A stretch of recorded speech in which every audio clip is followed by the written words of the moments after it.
देखिए, भूमि राजस्व मंत्री विजय सिन्हा का यह कदम लोगों के बीच चर्चा का विषय बना हुआ है कि अगर सीसीटीवी कैमरे लगाए जाते हैं तो इसका क्या असर पड़ेगा। क्या जितने भी कार्यालय में कर्मचारी वो समय पर आएंगे, या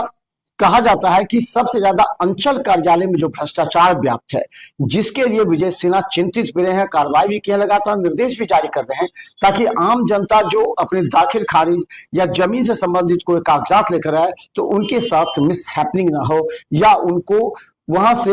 भगाना भगाने वाले जो अधिकारी हैं, कर्मचारी हैं, या उनके कार्य नहीं करते हैं, वो तमाम डायरेक्ट कंट्रोल पटना मुख्यालय से होगा। उसके बाद ऐसे राजस्व कर्मचारी पर कार्रवाई हो सकती है।